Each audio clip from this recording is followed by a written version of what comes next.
Anak-anak semua tetap di rumah, belajar di rumah, tidak usah keluar rumah. Karena apa?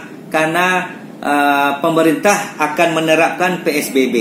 Jadi anak-anak semua tidak boleh keluar rumah. Ya, kalau ada persoalan-persoalan yang harus diselesaikan, usahakan mungkin melalui online.